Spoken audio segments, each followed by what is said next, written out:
खड़े हो जाओ सब, खड़े हो जाओ, खड़े हो जाओ सब, और खड़े रहो अब आराम से। अजीब पागलपन सवार हो रहा है तुम्हारे यार, पहले भी समझा चुके हैं तुम्हें, वही फालतू की हरकतें। क्या मतलब निकल रहा है इसका? चलो क्वेश्चन नंबर, एक्सरसाइज थर्ड में क्वेश्चन नंबर 3 करेंगे। लास्ट टर्न पे अपन ने सिलिकेट पढ़ा था, उस सिलिकेट से रिलेटेड क्वेश्चन नंबर 3 है। क्वेश्चन नंबर 3 में आपको बोला है the silicate A9 is the mineral is a chain of 3 SiO4 -4 tetrahedra that share comes corners with adjacent tetrahedra the charge on the silicate anion। तो इसके अंदर अपने को कितने की चेन बनानी है? और 3 की चेन बनानी है, तो अपन ने 3 की चेन बना ली। अब चेन बनाने के बाद में रिप्रेजेंटेशन आपके सामने है, ये आगे किसी के साथ शेयर नहीं है, वो भी किसी के साथ भी शेयर नहीं है। इसके ऊपर चार्ज कितना होगा? -1। ठीक है, अनशेड है, जो अनशेड होगा उसके ऊपर -1 होगा, ये भी अनशेड है तो -1 है। इनके ऊपर चार्ज कैसा है? क्योंकि ये शेयरिंग में है, यहां पर -1 होगा, यहां पर भी क्या होगा? -1, क्योंकि अनशेड है। यहां पर -1 होगा, -1 होगा, और यहां पे भी क्या होगा? -1। तो टोटल चार्ज कैलकुलेट करोगे तो टोटल चार्ज कितना होगा? 1 2 3 4 5 6 7 8, यानी कितना हो गया? -8। ठीक है, इसके आगे वाला क्वेश्चन 4 नंबर भी देखना।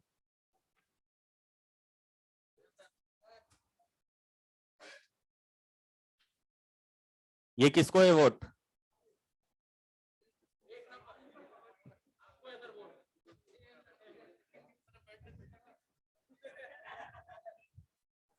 पहले तो ये बताओ तुम चिल्लाए क्यों थे? नहीं वो ठीक है, पर चिल्लाए क्यों थे? ऐसा क्या हुआ था कि तुम्हें चिल्लाने की जरूरत पड़ी? भैया आते हैं तो तुम चिल्लाते हो, भैया आते हैं तो तुम चिल्लाते हो, और दीदी आती है तब भी चिल्लाते हो। तो फिर अंतर क्या रहा?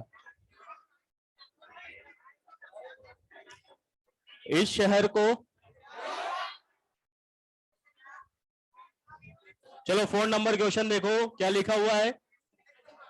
इसके अंदर लिखा हुआ है इजिप्शियन ब्लू, इसका फॉर्मूला आपको दिया हुआ है CaCuSi4O10, यही दिया हुआ है। अब आपसे पूछा है कि ये किस टाइप का सिलिकेट है, तो आप क्या करोगे? यहां पर चार्ज देखोगे, कैल्शियम पे कंफर्म है +2 होता है, कॉपर पे कंफर्म है +2 होता है। जब इनके ऊपर +2 और +2 तो कितना हो गया? +4, तो बचे हुए के ऊपर -4। तो यहां पर जो आया है वो क्या है? SiO4O10, sorry Si4O10 -4। ये कितनी यूनिट का फॉर्मूला है और अपने को कितना चाहिए? तो डिवाइड बाई कितना आया? SiO 2.5 -1, और 2.5 -1 किस में आएगा? शीट में, पक्का? तो इसका आंसर क्या जाएगा? शीट सिलिकेट फर्स्ट जाएगा। ठीक है, किसका था मॉड्यूल?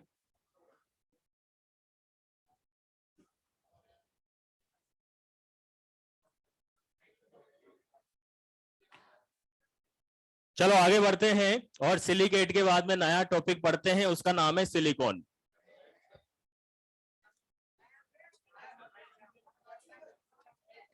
ये इसी का ही था, वो तो कल पढ़ना था अपने को, लेकिन कल थोड़ी जल्दी थी मेरे को।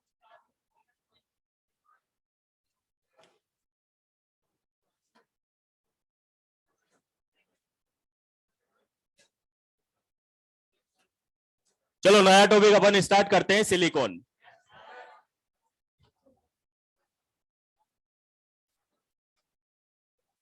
लिखो हेडिंग,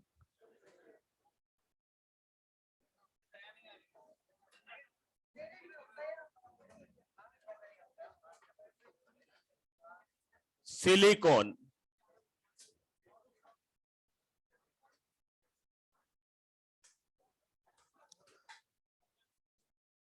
सबसे पहले बताना इसका नाम क्या होता है? RC double bond O R,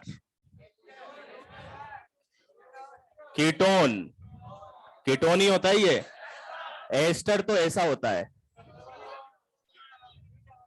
ठीक है, ये क्या है, कीटोन।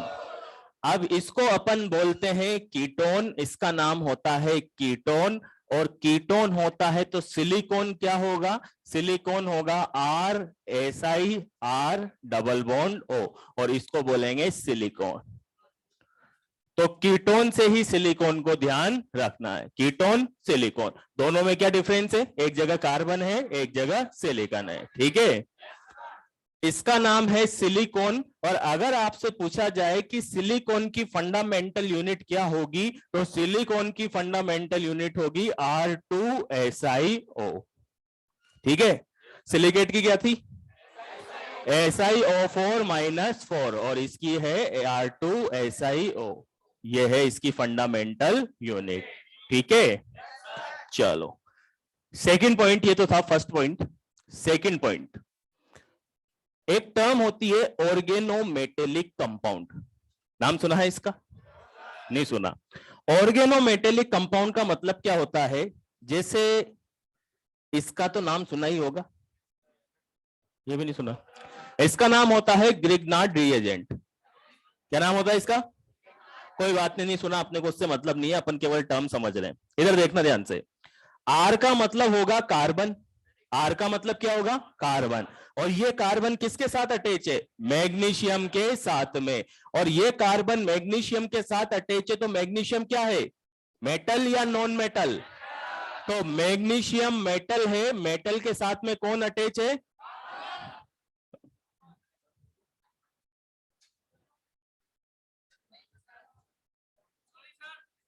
चलो अब इधर देखो,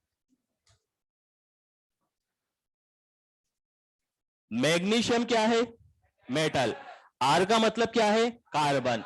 तो इस टाइप के कंपाउंड जहां पर कार्बन मेटल के साथ में अटैच होता है उसको बोला जाता है ऑर्गेनोमेटेलिक कंपाउंड। ऑर्गेनो का मतलब, आर का मतलब तो हो गया, ऑर्गेनो मतलब कार्बन, ऑर्गेनिक मतलब क्या होता है, कार्बन। तो आर का मतलब तो हो गया ऑर्गेनो, ऑर्गेनो, और एमजी का मतलब हो गया मेटल। तो इस टाइप के कंपाउंड को क्या बोला जाता है, ऑर्गेनोमेटेलिक कंपाउंड, ठीक है। अब यहां पर आप देखो सिलिकॉन के अंदर ये तो हो गया ऑर्गेनो, ये तो क्या हो गया, कार्बन का मतलब तो क्या हो गया ऑर्गेनो, और सिलिकॉन का मतलब सिलिकॉन। तो इस टाइप के कंपाउंड को बोला जाता है organo silicon compound, organo silicon compound.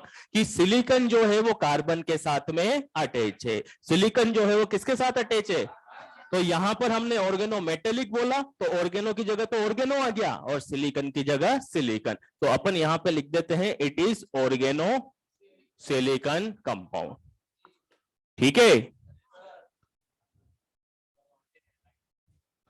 हाँ ये हाईलाइट है।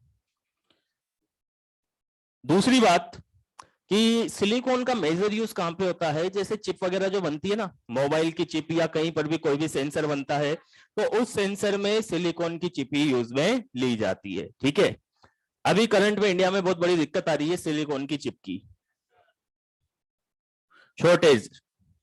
ये पहले चाइना से आती थी, अब चाइना में भी दिक्कत आ रही है। तो अभी कल ही जो इंडिया गवर्नमेंट है उसने एक PLI स्कीम निकाली है, उसमें 70,000 करोड़ रुपए दिए हैं सिलिकॉन चिप बनाने के लिए। कोई भी अगर बनाना चाहता है, आगे आना चाहता है, तो वो सिलिकॉन चिप का फॉर्मेशन कर सकता है। क्योंकि इस सिलिकॉन की चिप के बिना ये मान के चलो कि दुनिया में कुछ भी नहीं हो सकता, ना तो कारें बन सकती है, ना मोबाइल बन सकता है, ना लैपटॉप बन सकता है, और इनके बिना दुनिया नहीं चल सकती। मोबाइल के बिना दुनिया नहीं चल सकती, नहीं चल सकती ना, अरे कहाँ चल सकती है, वो चला अभी। चलो अब आगे बढ़ते हैं, ये तो इसकी बेसिक बातें हुई। अच्छा एक और पॉइंट की, वाटर रिपेलेंट नेचर का होता है, किस नेचर का होता है, वाटर रिपेलेंट नेचर का होता है। और वाटर रिपेलेंट नेचर का क्यों होता है, क्योंकि इसके साथ में कार्बन अटैच है, क्या अटैच है, और कार्बन अटैच है, इस वजह से कार्बन जो होता है, कार्बन खुद ही वाटर रिपेलेंट नेचर का होता है। मतलब जैसे कार्बनिक कंपाउंड होते हैं, जैसे मान लो बेंजीन है C6H6, अगर इसको वाटर के साथ रिएक्ट करवाएंगे तो रिएक्ट नहीं करेगा, और नहीं करेगा इसका मतलब क्या है, वाटर रिपेलेंट। कैसा है, वाटर, क्लियर है बात। ये 3 पॉइंट लिखो, फिर इसके टाइप पढ़ते हैं अपन, सिलिकॉन के टाइप। बहुत सिंपल है। एक तो इसमें ये पॉइंट आपको ध्यान रखना है, fundamental unit.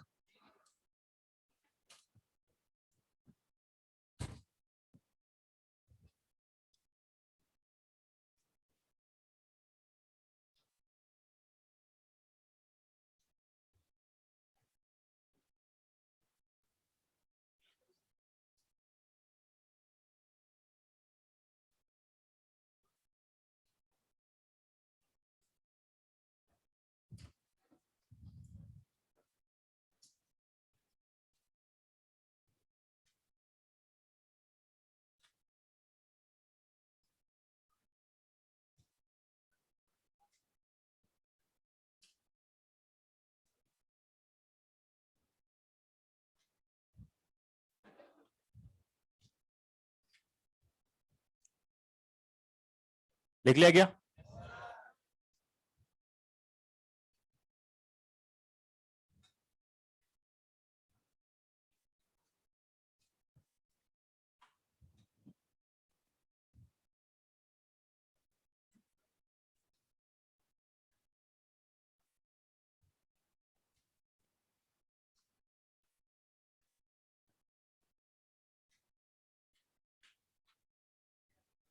Done.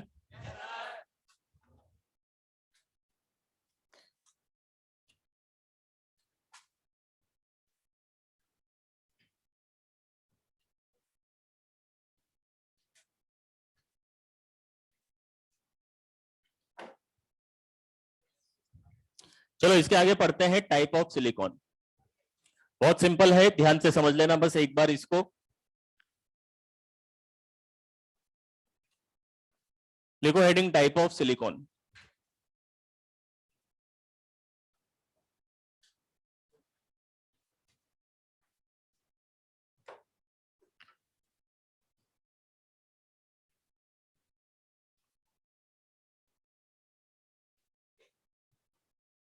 Type of silicon.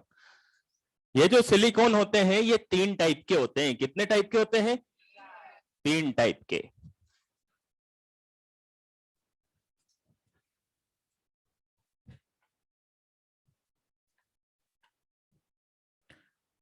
Type of silicon, और सिलिकॉन तीन टाइप के होते हैं। फर्स्ट होता है डाइमर सिलिकॉन। फर्स्ट क्या होता है? Dimer silicon. अब डाइमर सिलिकॉन क्यों नाम रखा है इसका, और इसको बनाया कैसे जाता है देखते हैं। इसको बनाया जाता है R3SiCl से। किससे बनाया जाता है? R3SiCl से। अगर आपसे पूछा जाए डाइमर सिलिकॉन का फॉर्मूला क्या होता है तो आप बोलोगे R3SiCl। ठीक है। सबसे पहले इस R3SiCl का हाइड्रोलाइसिस करवाते हैं। क्या करवाते हैं? हाइड्रोलाइसिस कराते हैं। तो हाइड्रोलाइसिस कराने पर Cl हटाओ, OH लगाओ, तो यहां पर क्या बन जाएगा? R3SiOH। ठीक है। अब एक R3SiOH आपने यहां पे ले लिया, ठीक है, और एक और R3SiOH यहां पर ले लिया, ठीक है, और लेने के बाद में कंडेंसेशन करवाया, तो यहां से क्या बाहर निकल जाएगा? वाटर। और वाटर बाहर निकल जाएगा तो वाटर बाहर निकलने पर ये किस में कन्वर्ट हो जाएगा? SiRRR, और यहां पे आ गया O, SiRRR। इसके अलावा और कोई पॉसिबिलिटी है क्या इनके लिंकेज की? आर से आर तो कनेक्ट नहीं हो सकता, क्योंकि दोनों को कनेक्ट होना है तो कुछ ना कुछ बाहर निकलेगा, कुछ ना कुछ कॉमन होगा तभी कनेक्ट हो पाएंगे। तो कनेक्ट किसकी वजह से होते हैं? ऑक्सीजन की वजह से। किसकी वजह से? ऑक्सीजन की वजह से। ठीक है। तो मैक्सिमम यहां पर क्या बन सकता है? मैक्सिमम बन सकता है डाइमर। मैक्सिमम क्या बन सकता है? डाइमर। ठीक है। सेकेंड टाइप के जो सिलिकॉन होते हैं उसका नाम होता है linear chain silicon. Linear chain silicon. अब लीनियर चेन सिलिकॉन कैसे बनता है? अच्छा, इसमें आपको कुछ भी ध्यान नहीं रखना, केवल इनके फॉर्मूले ध्यान रखते हैं जो मैं ब्रैकेट में लिख रहा हूं, ठीक है, बाकी तो सब अपने आप ही हो जाएगा। लीनियर चेन सिलिकॉन है। लीनियर चेन सिलिकॉन एक पॉलीमर सिलिकॉन होता है। कैसा होता है? पॉलीमर का मतलब इनफाइनाइट यूनिट्स इसके अंदर अटैच हो सकती है। इनफाइनाइट यूनिट्स इसके अंदर अटैच हो सकती है। देखो किस तरीके से, मैं यहां पर लिख देता हूं। Polymer silicon. जैसे अपन ने यहां पे लिखा R2SiCl2, सबसे पहले इसका हाइड्रोलाइसिस करवाया, क्या बनेगा? Cl हटाओ, OH लगाओ, तो ये किस में कन्वर्ट हो गया? R2SiOH होल्टोइस, right. अब इसका स्ट्रक्चर बनाते सेम इसी के जैसा, तो Si इधर तो हो गया R, इधर हो गया OH, इधर हो गया OH, ठीक है। एक और ले लेते हैं, OH SiRROH, ठीक है। एक और ले लेते हैं,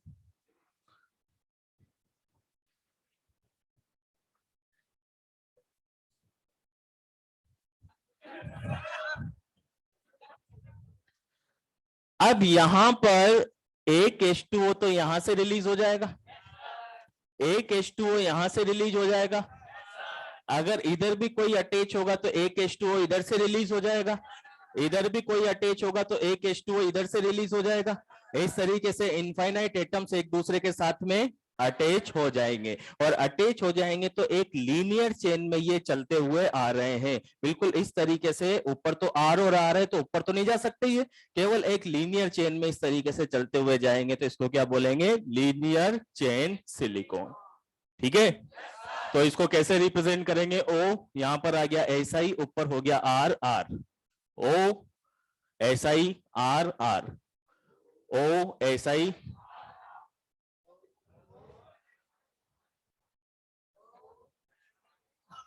अरे थम जाओ, अब इसको रोकना भी है। अब इस चेन को क्या करना है? रोकना है। तो इस चेन को कैसे रोका जाए? ये चेन तो आ गई ना समझ में, कैसे बनाई? अब इस चेन को क्या करना है? और इस चेन को रोकना है, तो कैसे रोकें?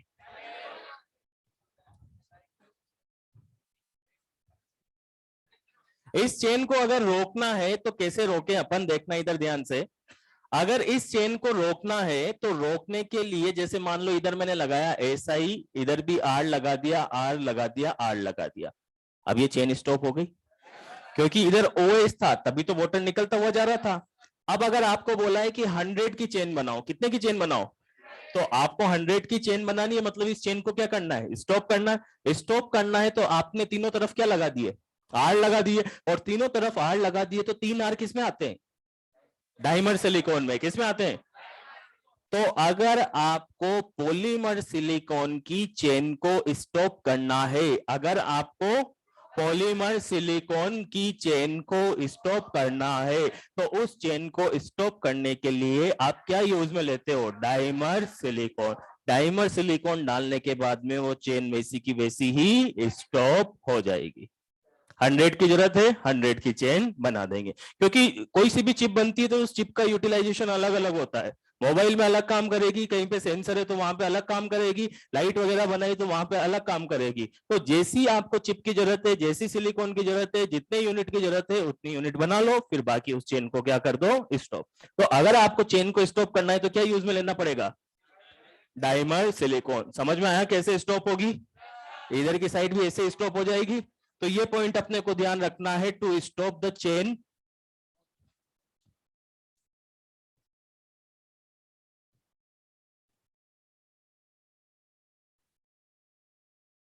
Use dimer silicon. क्लियर है? कोई डाउट?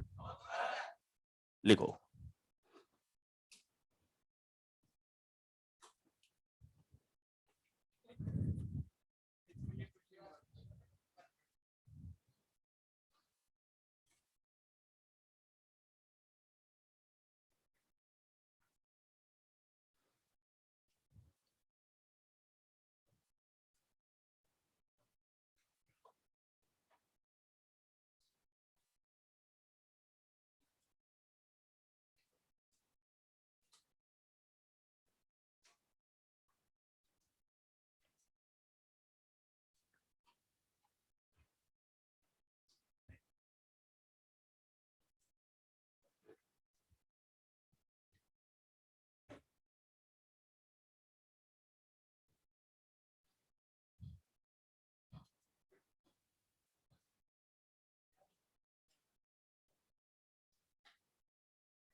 R3SiCl। अगर फॉर्मूला आपसे पूछा जाए डायमंड सिलिकॉन का फॉर्मूला क्या होगा तो क्या बोलोगे? R3SiCl। ठीक है। अगर आपको लीनियर चेन का पूछा जाता है तो R2SiCl2, और इसके आगे अपन पढ़ेंगे क्रॉस लिंक। क्रॉस लिंक में सिंगल R होगा, पहले ट्रिपल फिर डबल फिर सिंगल। बस ये फॉर्मूले ध्यान रखने सिलिकॉन के अंदर, इसके अलावा ये जो अपन ने पढ़ा है ये कुछ भी काम का नहीं है।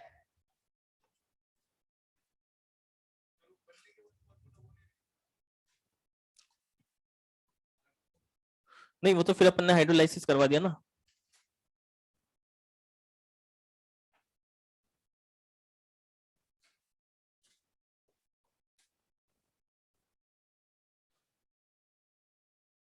मतलब आप इसको लिख लिया क्या तुमने?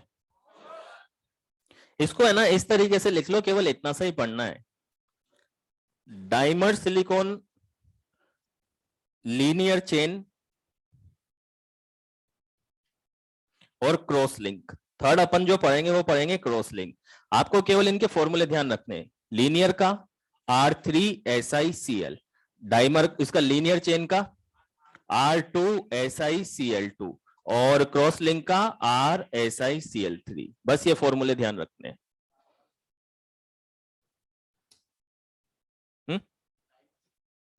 डायमंड, अच्छा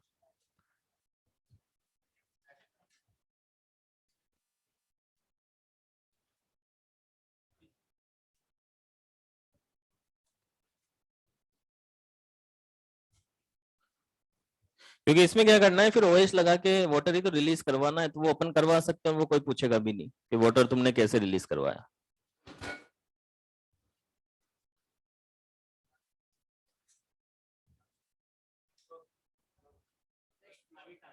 अभी टाइम है।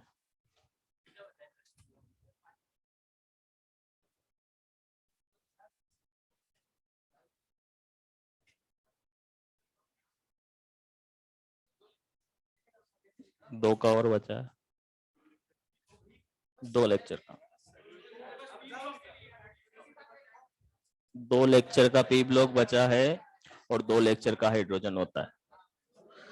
टोटल 4 लेक्चर का मटेरियल बचा है। उसके बाद तुम फ्री मेरी तरफ से।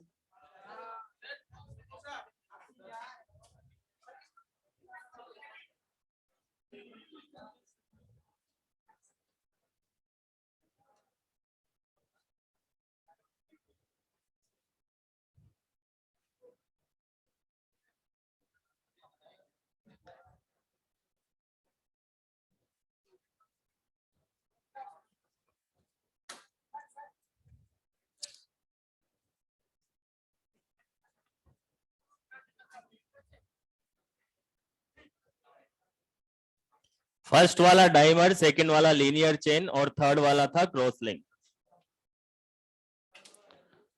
अब पढ़ेंगे ना थर्ड वाला।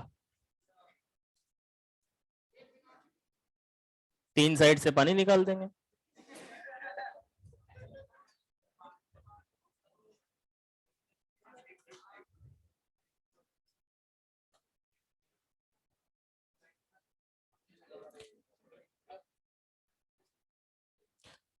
चलो लास्ट है क्रॉस लिंक।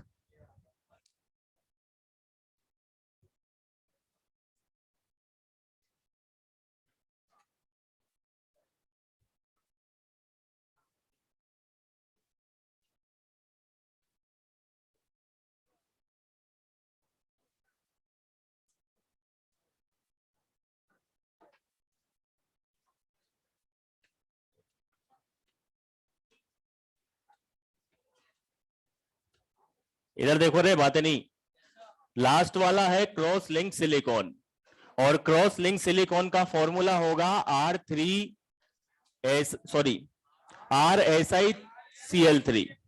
इसका फॉर्मूला होगा RSiCl3। अगर इसका हाइड्रोलाइसिस करवाएंगे तो Cl हटाओ तो ये हो जाएगा RSiOH होल थ्राइस। ठीक है। अब इसका रिप्रेजेंटेशन कैसा होगा? सेंटर में तो है Si, R को इधर लगा दो, इधर हो गया OH, इधर हो गया OH और इधर हो गया OH। ठीक है। नीचे भी एक ऐसे यूनिट अटैच हो जाएगी, नीचे भी एक ऐसे यूनिट अटैच हो जाएगी, तो ये ऐसा ही हो गया, इधर हो जाएगा OH, इधर हो जाएगा OH, इधर हो जाएगा R। इधर फर्दर आगे चलेंगे तो इधर OH SI OH OH और ये हो जाएगा R, ठीक है। और इधर चलेंगे तो इधर क्या हो जाएगा OH SI OH OH और इधर हो जाएगा R। तो यहां से भी वाटर निकल जाएगा, यहां से भी वाटर निकल जाएगा, यहां से भी वाटर निकल जाएगा, यहां से भी वाटर निकल जाएगा। तो उसका मतलब तो था क्रॉस लीनियर चेन, मतलब एक स्ट्रेट में चल रहे थे। इसका नाम है कि स्ट्रेट तो चल ही रहे, साथ के साथ क्रॉस लिंक भी हो गया, यानी 3 साइड से अटैच हो गया। बात आई समझ में? तो इसमें 3 साइड से वाटर निकलेगा, उसमें 2 साइड से निकलेगा और उसके अंदर 1 साइड से निकलेगा। यहां पर भी इनफाइनाइट चेन बन सकती है, ऊपर भी जा सकते हैं, इधर भी जा सकते हैं, इनफाइनाइट चेन बन सकती है। तो जो क्रॉस लिंक होता है वो भी किस टाइप का सिलिकॉन होता है? Polymer silicon. तो डाइमर तो एक ही होता है, कौन सा? Dimer silicon. बाकी सब किस कैटेगरी में आते हैं? पॉलीमर सिलिकॉन की कैटेगरी। आपको इसके अंदर केवल फॉर्मूला ध्यान रखना है, बाकी ध्यान रखने की जरूरत नहीं है।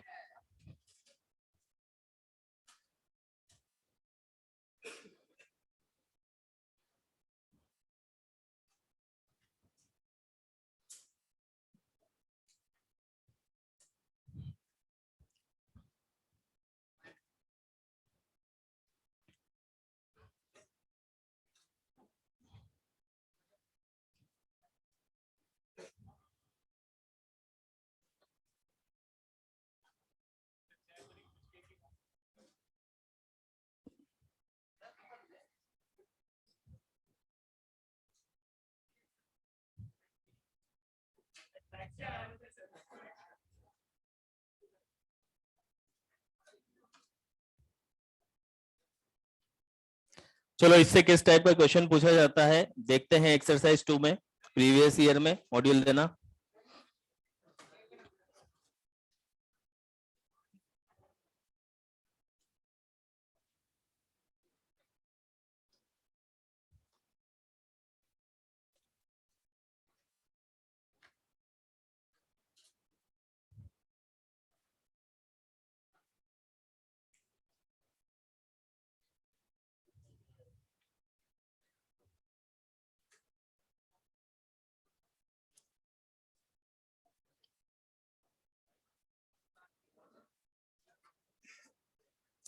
चलो page number 157, page number 157 question number 3,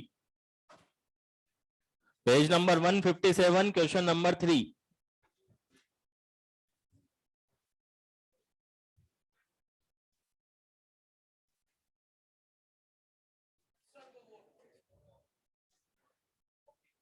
question में क्या बोला इसने? The straight chain polymer is form by. Straight chain बोलो या लीनियर चेन बोलो, दोनों का मतलब एक ही है। और उसके लिए केमिकल फॉर्मूला क्या होना चाहिए? R2SiCl2। अगर R की जगह इसने CH3 पुट कर दिया तो है तो एल्काइल ग्रुप ही। तो करेक्ट आंसर क्या जाएगा?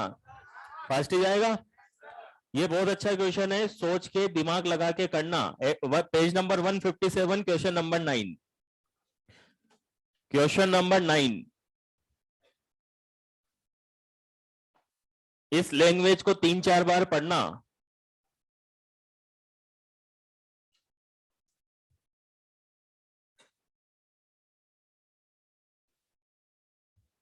थोड़ा लॉजिकल क्वेश्चन है ये।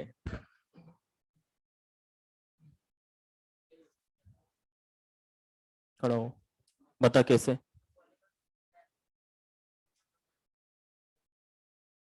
हाँ? तो इसने कहा बोला मोनोमर?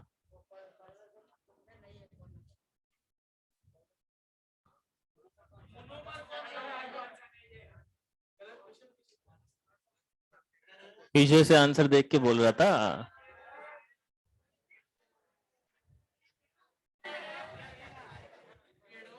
इतना आसान नहीं है इसका आंसर। आंसर तो आसान है लेकिन लैंग्वेज समझ में। अब क्या लैंग्वेज लिखी हुई है? Which of these not a monomer for high molecular mass silicon polymer? क्या लिखा हुआ है? वही तो समझना है।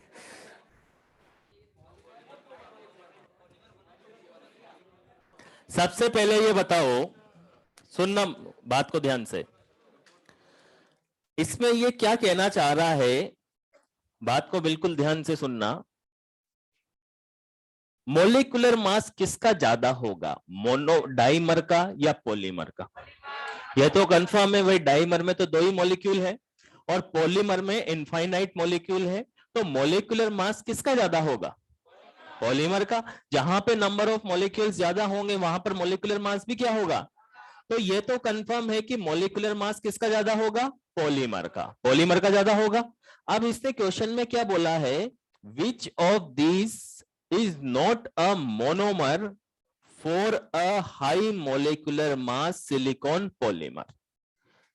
मोनोमर का मतलब क्या होता है, सिंगल यूनिट। जैसे मैंने बोला कि आपको सिंगल यूनिट ध्यान रखनी है कि डाइमर के लिए क्या होती है, R3SiCl, लीनियर चेन के लिए क्या होती है, R2SiCl2, और क्रॉस लिंक के लिए RSiCl3। ठीक है, अब R2SiCl2 और RSiCl3 यानी कि लीनियर चेन और क्रॉस लिंक, ये दोनों तो पॉलीमर है, तो इनका मॉलिक्यूलर मास कैसा होगा, बहुत ज्यादा होगा। तो मॉलिक्यूलर मास किसका कम होगा, डाइमर का, और डाइमर के लिए जो यूनिट होगी वो कौन सी होगी, R3SiCl। अब एक बार घर से करना फिर वापस। अब मैंने समझा दिया, अब तुम दोस्तों लैंग्वेज तो पढ़ो। हाँ, रिकॉर्डेड लेक्चर। पहले लैंग्वेज पढ़ 3-4 बार, फिर बताता हूँ। 3-4 बार लैंग्वेज पढ़ो, पहले लैंग्वेज पढ़ो 3-4 बार, समझने की कोशिश करो।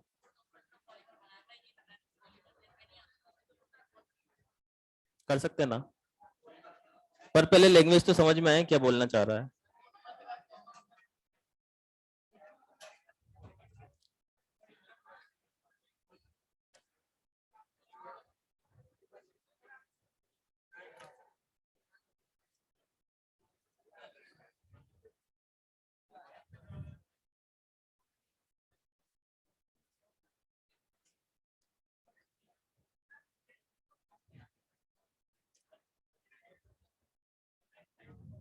चलो इधर देखो, बातें नहीं।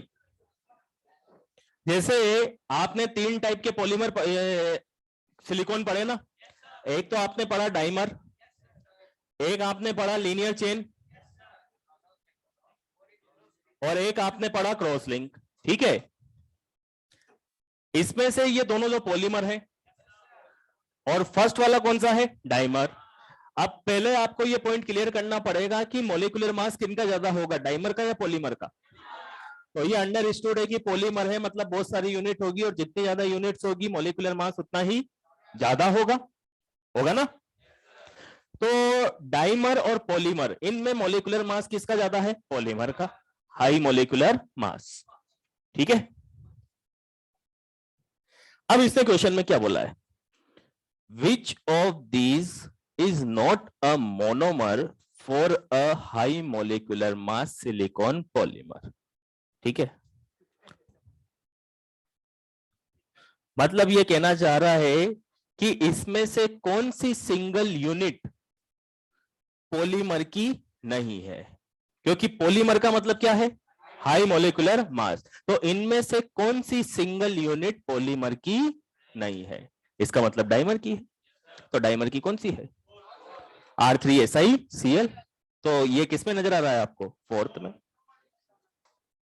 वो जो भी लिखा है, जैसे भी लिखा है, सही लिखा है।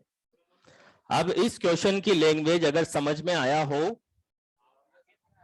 तो इस क्वेश्चन की लैंग्वेज अपनी लैंग्वेज में इसी क्वेश्चन के अंदर लिख लो कि ये कहना क्या चाहता है।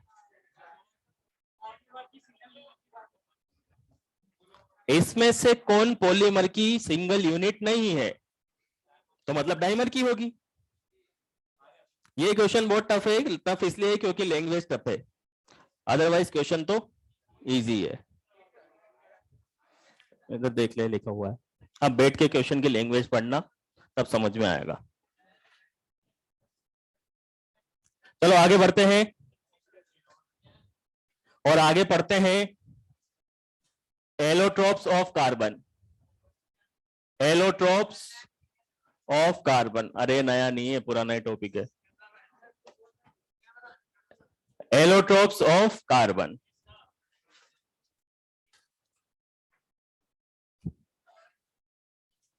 इसका आंसर भी लिख लेना इस क्वेश्चन का, और घर पे जाके समझना उस क्वेश्चन में कहना क्या चाह रहा था। समझ गया क्या क्या कहना चाहता है?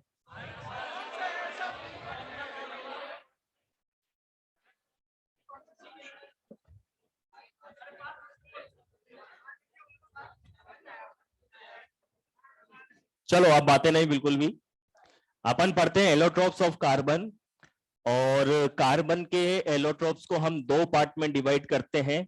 एक तो होते हैं क्रिस्टलाइन और दूसरे होते हैं अमोर्फस। ठीक है। क्रिस्टलाइन के अंदर हम तीन टाइप के एलोट्रोप्स पढ़ते हैं। फर्स्ट होता है डायमंड। क्रिस्टलाइन का मतलब होता है कि जिनके पास में एक प्रॉपर क्रिस्टल स्ट्रक्चर होता है। ठीक है। अमोर्फस का मतलब होता है इनके पास में कोई क्रिस्टल स्ट्रक्चर नहीं है। डायमंड, ग्रेफाइट और थर्ड होता है फुलरिन। ठीक है। इन सबको अपन पढ़ते हैं किसके अंदर? क्रिस्टलाइन के अंदर। और अमोर्फस में होता है कोक, कोल, चारकोल और लैंप ब्लैक। आप सुनना ध्यान से। क्रिस्टलाइन का मतलब होता है जिनके पास में एक प्रॉपर क्रिस्टल स्ट्रक्चर होता है। और ये जो क्रिस्टलाइन वाले होते हैं, प्रॉपर क्रिस्टल स्ट्रक्चर होगा तो स्टेबिलिटी भी ज्यादा होगी, और ज्यादा होगी तो इन सब में सबसे ज्यादा स्टेबल होता है डायमंड, और डायमंड ही सबसे ज्यादा हार्ड होता है। नेचर के अंदर मिलने वाले जितने भी सब्सटेंस होते हैं उनके अंदर सबसे हार्ड कौन होता है? डायमंड। ठीक है। और नेचर के अंदर मिलने वाले जितने भी नेचुरली मिलने वाले जितने भी सब्सटेंस होते हैं उनके अंदर सबसे हार्ड होता है डायमंड। तो इसका मतलब कार्बन के एलोट्रोप में भी सबसे ज्यादा हार्ड कौन होगा? डायमंड। और सबसे ज्यादा सॉफ्ट होता है लैम्प ब्लैक। ठीक है। लैम्प ब्लैक क्या होता है?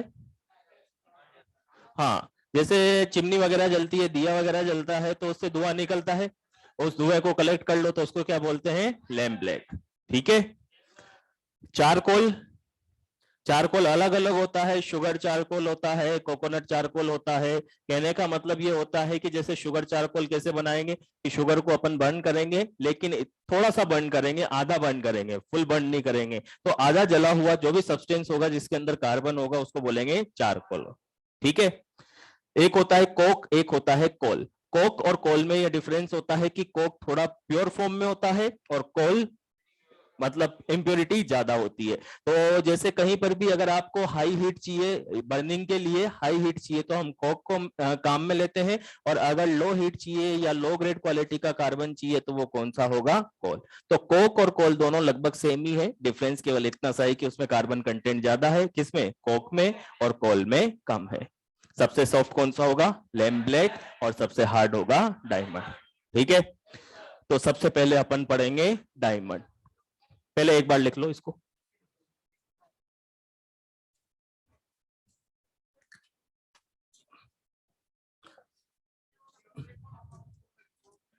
अरे क्यों देता है उसकी बातों पे ध्यान? इसकी बातों पे क्यों ध्यान देता है?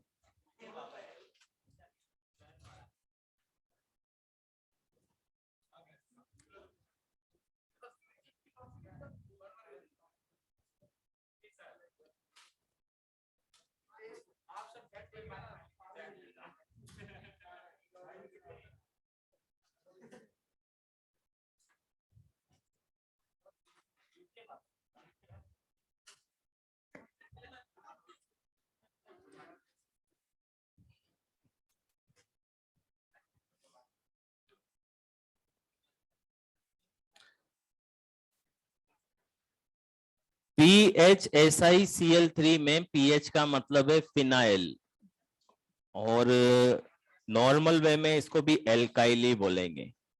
Methyl phenyl alkyl. तो आर ही कंसीडर करेंगे। चलो लिख लिया। सबसे पहले लिखो डायमंड। हाँ, क्या? ग्रेफिन? ग्रेफिन इसी में आता है। ग्रेफाइट का ही होता है वो फॉर्म। नहीं, सबसे हार्ड डायमंड।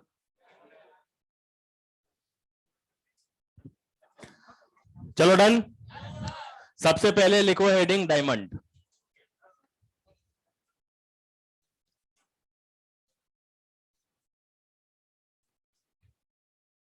हीरा है सदा के लिए। सबसे पहले पढ़ेंगे अपन डायमंड, और डायमंड पढ़ते टाइम सबसे पहले इसका स्ट्रक्चर बनाएंगे। इधर देखना ध्यान से, डायमंड कैसे बनता है।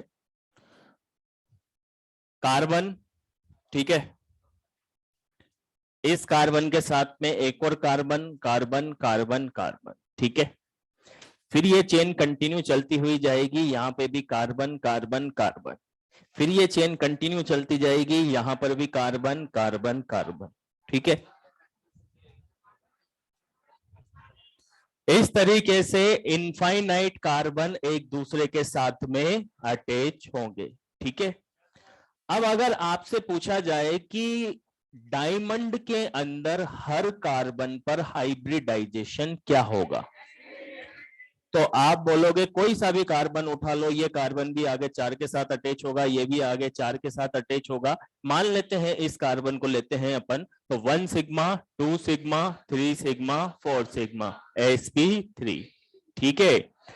तो डायमंड के अंदर हर कार्बन sp3 हाइब्रिडाइज्ड होता है और टेट्राहेड्रली एक दूसरे के साथ में अरेंज होते हैं, क्योंकि हाइब्रिडाइजेशन है sp3, शेप होगा टेट्राहेड्रल। तो अपन क्या लिखेंगे, each carbon is sp3 hybridised and tetrahedrally arranged with each other, ठीक है। फर्स्ट पॉइंट क्लियर है।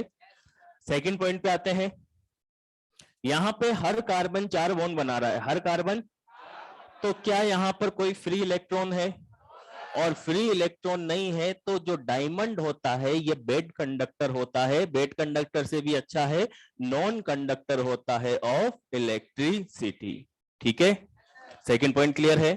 अगर पूछा जाए नॉन कंडक्टिव क्यों होता है, क्योंकि यहां पर कोई फ्री इलेक्ट्रॉन नहीं है, हर कार्बन बॉन्ड बना के बैठा हुआ है, इस वजह से ये बेड कंडक्टर ऑफ इलेक्ट्रिसिटी है, ठीक है। दुनिया के अंदर मिलने वाला सबसे हार्ड है, सबसे हार्ड सब्सटेंस है, ठीक है, नेचुरली अकरिंग सबसे हार्ड सब्सटेंस है। इसके जो बॉइलिंग पॉइंट, मेल्टिंग पॉइंट होते हैं वो सबसे ज्यादा होते हैं। नेचर में मिलने वाले किसी भी सब्सटेंस से इसके बॉइलिंग पॉइंट, मेल्टिंग पॉइंट ज्यादा होते हैं। अच्छा, एक और पॉइंट और इंपॉर्टेंट पॉइंट क्या होता है कि हीरा कोयले की खान में मिलता है, ये तुमने सुना होगा। तो डायमंड कोल माइंस के अंदर ही मिलता है, और कोल माइंस के अंदर कैसे मिलता है कि ऊपर की सरफेस पे तो होता है कोयला, यानी कोल कोक वगैरह ऊपर की सरफेस पर होते हैं।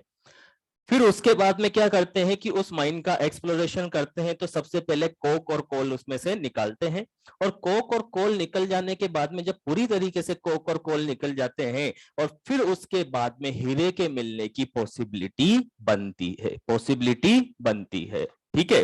इसका मतलब ये हुआ कि हीरा सबसे ज्यादा गहराई में मिलेगा। इसका एक किस्सा मैं तुम्हें बताता हूं, बिल्कुल फैक्ट न्यूज है। एक आदमी था, बिजनेसमैन आदमी था, तो एक कोल माइन उसने ली 25 लाख में, जिसमें से लगभग सारा कोयला निकल चुका था। तो लोग उसको बोल रहे थे कि ये तो बेवकूफ है, 25 लाख रुपए लगाए और उसमें से कोयला भी नहीं निकलना, तो फायदा क्या होगा। लेकिन उसमें से क्या हुआ कि एक्सप्लोरेशन करने के बाद में थोड़ा बहुत एक्सप्लोरेशन किया और वहां से हीरा निकल गया, क्योंकि हीरा कहाँ मिलेगा, गहराई में मिलेगा। जब सारा कोयला निकल जाएगा उसी के बाद क्या मिलेगा, हीरा। तो उसके पास हीरा निकल गया, और हीरा निकल गया जिसकी कीमत थी 25 करोड़। कितनी थी, तो लगाई कितने उसने, 25 लाख, और कितने मिल गए, 25 करोड़। अभी तो एक हीरा मिला है, अभी तो और ज्यादा खुदाई करेगा और ज्यादा एक्सप्लोरेशन करेगा तो और भी मिलने के चांसेस हैं, ठीक है। आप सुनो बात को ध्यान से, आप सुनो बात को ध्यान से। हीरा सबसे ज्यादा डेप्थ में मिलता है। आपने एलोट्रोप पढ़े, कार्बन के इतने सारे एलोट्रोप मिले, तो ग्रेफाइट भी मिलता है, उसके ऊपर कोल कोक वगैरह मिलते हैं, और डायमंड कहां पर मिलता है, सबसे ज्यादा गहराई में। और अगर डायमंड सबसे ज्यादा गहराई में मिलेगा तो इसके ऊपर प्रेशर ज्यादा लगता है या कम लगता है, जितना ज्यादा गहराई में होगा प्रेशर उतना ही ज्यादा लगेगा। प्रेशर जितना ज्यादा लगेगा उतने ही कार्बन एटम्स एक दूसरे के पास पास होंगे, और पास पास होंगे तो डेंसिटी ज्यादा होगी या कम होगी? डेंसिटी क्या होगी? जितने ज्यादा पास पास होंगे डेंसिटी उतनी ही। तो डायमंड की जो डेंसिटी होती है वो बाकी सब एलोट्रोप्स से ज्यादा होती है। अगर पूछा जाए क्यों होती है तो आप क्या बोलोगे कि सबसे ज्यादा गहराई में मिलता है, सबसे ज्यादा प्रेशर इसी पे ही लगता है, और जितना ज्यादा प्रेशर लगेगा उतने ही एटम्स एक दूसरे के पास पास होंगे, और जितना ज्यादा एटम्स एक दूसरे के पास पास होंगे डेंसिटी भी उतनी ही ज्यादा होगी। तो इसलिए कहते हैं कि जो जितना ज्यादा प्रेशर झेलता है वो उतना ही अच्छा हीरा होता है। ठीक है, चलो तो पहला पॉइंट लिखो।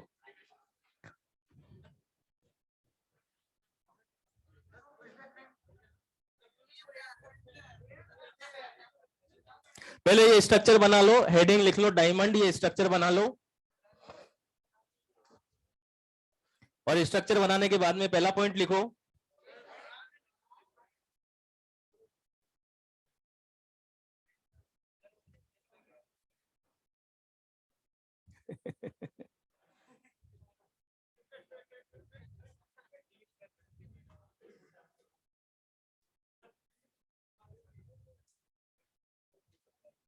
लिखो first point,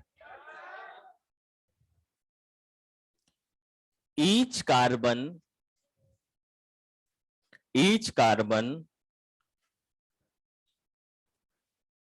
is sp3 hybridized. Each carbon is sp3 hybridized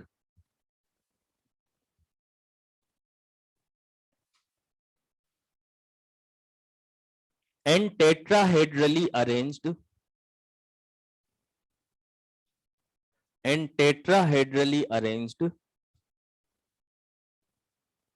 with each other, and tetrahedrali arranged with each other. First point clear है? सेकंड पॉइंट लिखो, it is a non-conductor of electricity.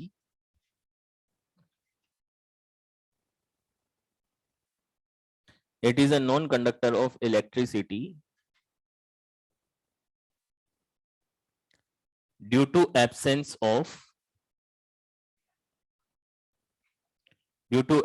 of free electrons.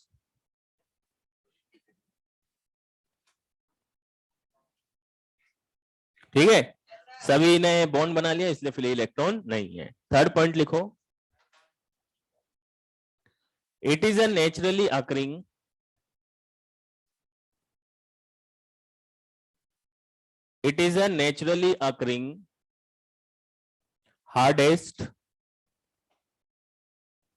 hardest substance. Naturally occurring hardest substance.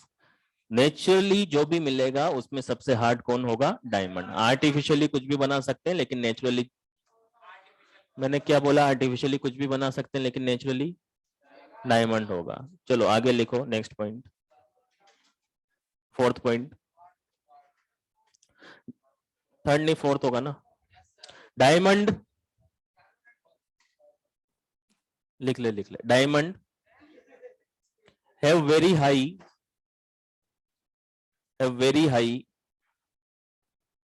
Boiling point and melting point.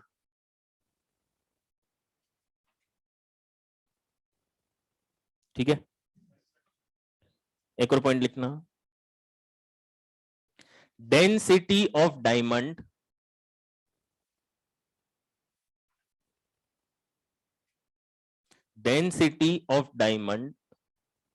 is larger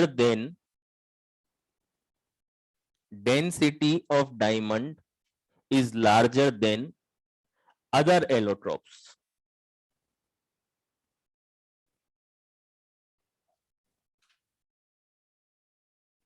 बाकी सभी allotrope से सबसे ज्यादा density किसकी होगी? Diamond की। ठीक है, और एक पॉइंट कौन सा था? नहीं वो तो इसी से हो गया था।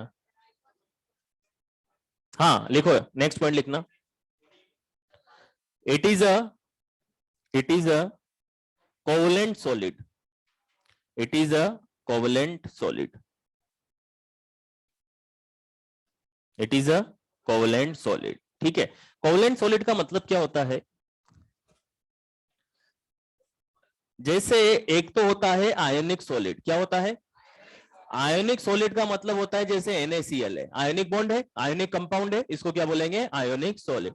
और कोवलेंट सॉलिड का मतलब क्या होता है कि जिसके अंदर इनफाइनाइट एटम्स, जिसके अंदर इनफाइनाइट एटम्स एक दूसरे के साथ में कोवलेंटली बॉन्डेड होते हैं, लाइक जाइंट मॉलिक्यूल। कौन से मॉलिक्यूल? आप जाइंट मॉलिक्यूल से आप क्या समझते हो? ऐसे मॉलिक्यूल जिनके पास में इनफाइनाइट स्ट्रक्चर होता है, ऐसे मॉलिक्यूल्स जिनके पास में इनफाइनाइट स्ट्रक्चर होता है, जैसे डायमंड है। अब इस डायमंड के अंदर इनफाइनाइट कार्बन एक दूसरे के साथ में कैसे अटैच है? कोवलेंट बॉन्ड से। कैसे अटैच है? तो इस टाइप के सॉलिड को क्या बोलते हैं? Covalent solid. क्या बोलते हैं? Covalent solid. ठीक है, पक्का? तो डायमंड क्या है? Covalent solid. सेकंड एलोट्रोप अपन पढ़ते हैं, और सेकंड एलोट्रोप का नाम है ग्रेफाइट।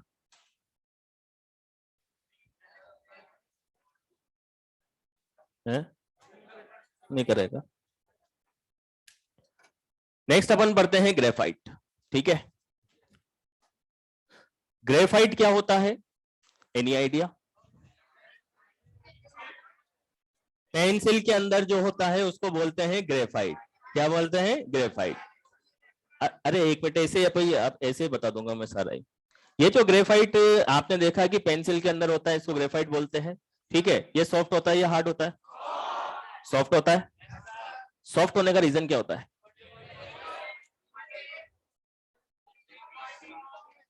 इसके अंदर क्या होता है कि ग्रेफाइट का स्ट्रक्चर ऐसा बनता है, देखना इधर।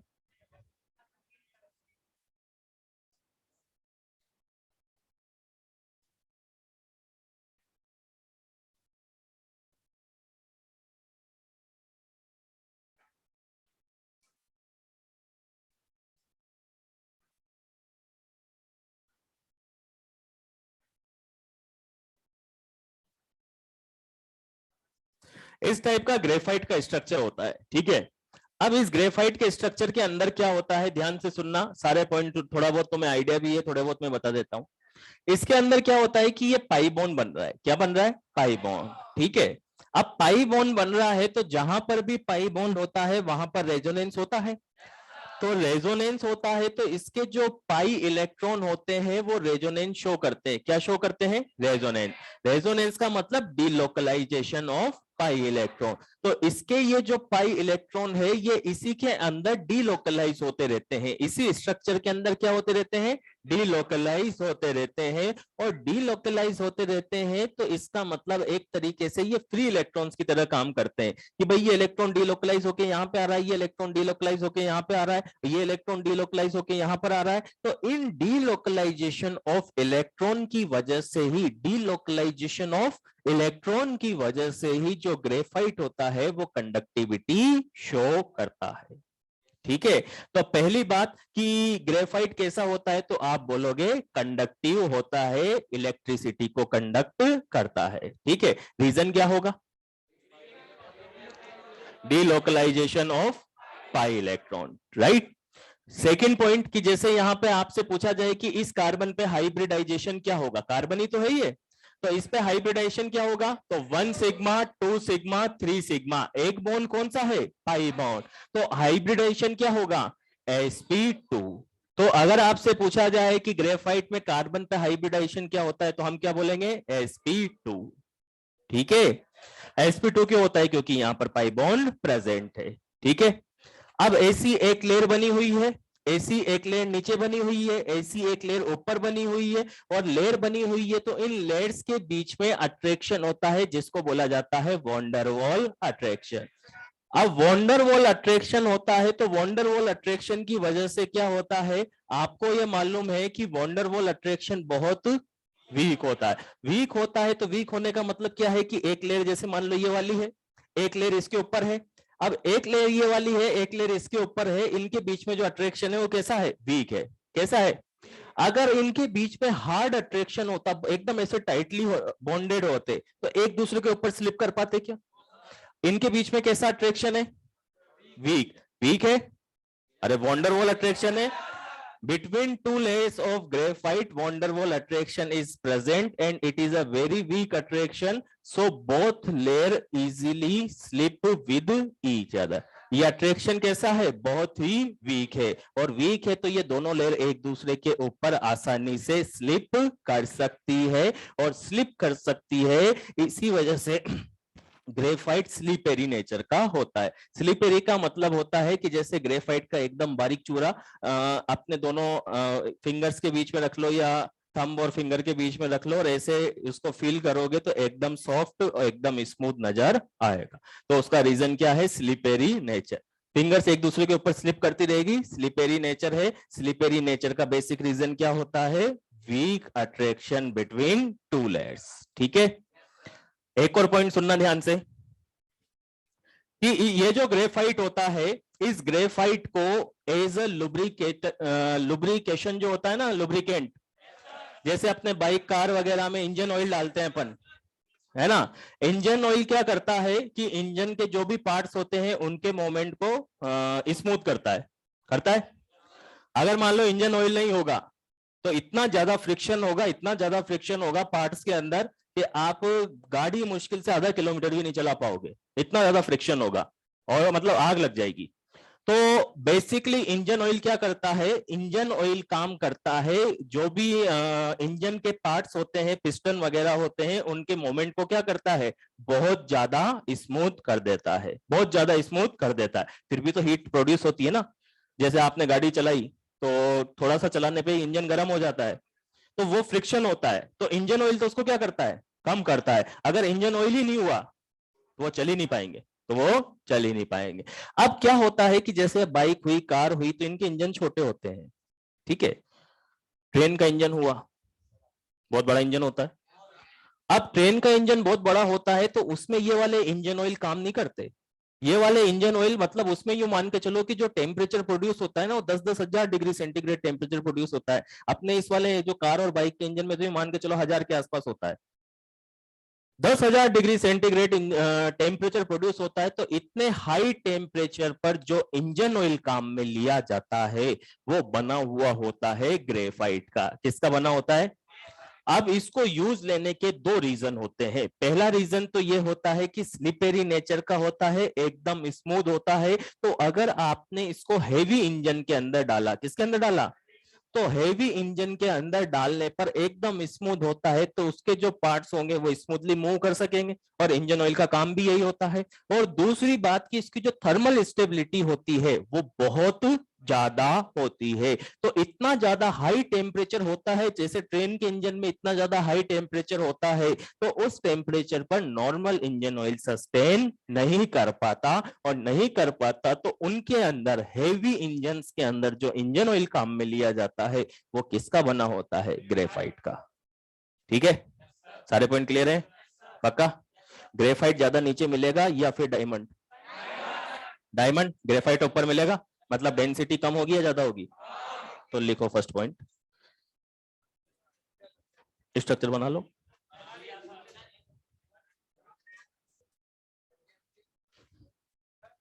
क्या सुनी थी?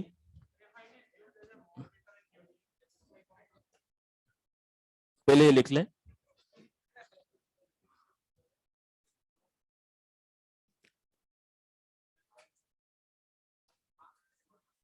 मतलब अरे वो बना देंगे पाई, अपने कुछ दिक्कत नहीं है, पाई तो अपन बना देंगे कहीं भी, वो वैलेंसी वैलेंसी बैलेंस करके।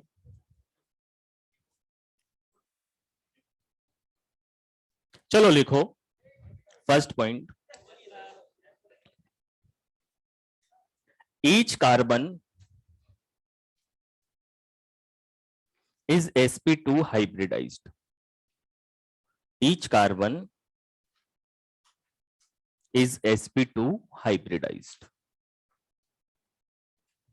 Each carbon is sp2 hybridized. ठीक है। सेकेंड पॉइंट लिखो, it is a good conductor of electricity.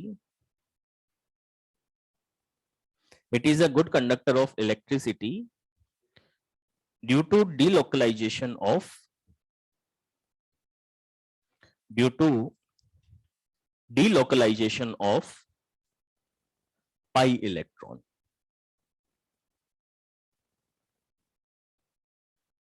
ठीक है, थर्ड पॉइंट लिखो, ग्रेफाइट इज स्लिपेरी। स्लिपेरी का मतलब आ गया समझ में, फिसलना। Slippery in nature,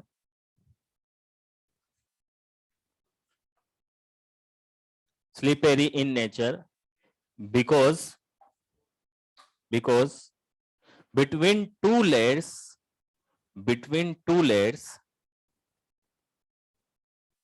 van der Waals force of attraction, between two layers van der Waals force of attraction,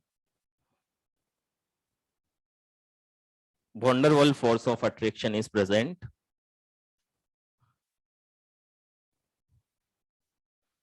and it is a weak attraction,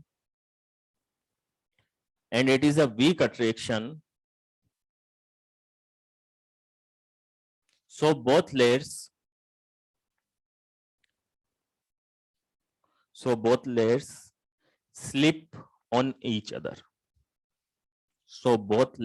slip on each other, ठीक है। Next point लिखना है, देखो fourth point, it is used as a lubricant in heavy engines,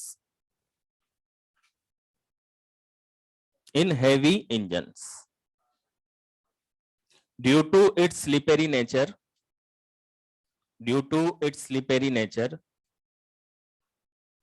and high thermal stability,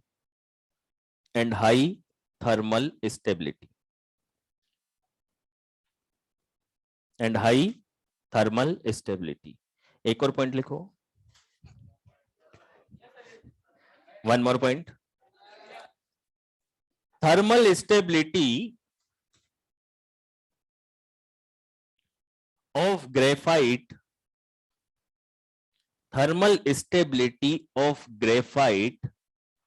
is greater than diamond. Thermal stability of graphite is greater than diamond. ठीक है, इस point को highlight करो।